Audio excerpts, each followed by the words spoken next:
بسم الله الصلاة والسلام على نبينا محمد. السلام عليكم. ولا العا waxaa ka hadlaynaa qof aad jeceshahay hadaad riyo aad ku aragtid macnaheeda.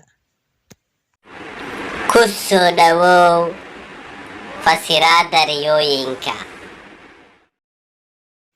Inta badan qofka marka uu riyo ku arkayo qof uu jecel yahay mise uu jeclaa laakiin kala fog yihiin, taa waxay u badan tahay inta badan axaadiis nafs.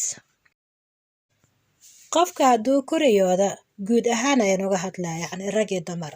hadduu wiilka ku riyoodo gabar uu jeclaa oo kala fog yihiin, riyo hadduu asigoo la hadlaayo riyo ku arko, mise gabadha hadday ku riyooto wiil xiriir ka dhexeey oo kala fog yihiin oo kale, mise yacni isla xaalada daruuf kala fogeysay iyadoo la hadlaysa hadday riyo ku aragta, inta badan waxay tilmaamaysaa humuum inay mashaakil iyo deeqada ciriiriyo jiro.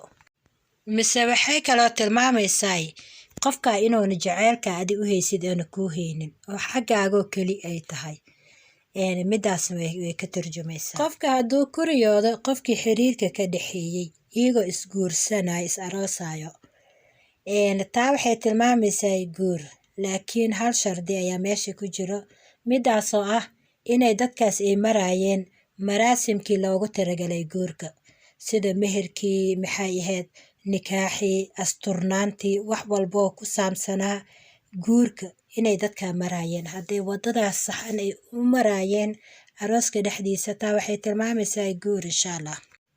qofka hadduu ku riyoodo qofkii xiriirka kala dhexeeyey, caadi ahaan qofkan wuu ku jecel yahay adna waa jeceshahay, riyada dhexdeeda waxaad ku aragtay idagoo sheekaysanaya oo isla fadhiyo yacni meel isla jooga.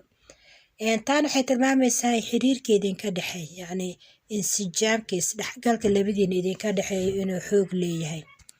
gabadha aan weli la guursanin hadday riyo ku aragto wiilkii ay jecleed oo gurigooda jooga, wiilkaasna caadi ahaan uu jecel yahay, taa waxay tilmaamaysaa guur.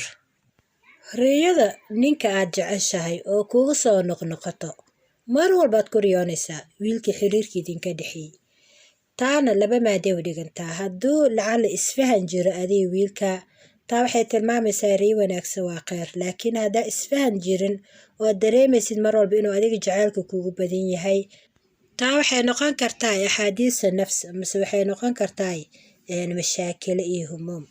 laag noo saara walaalayaal, noona sheergareeya, la wadaaga asxaabtiina, sabskaraabna dhaha. halkaasaan kusoo koobay.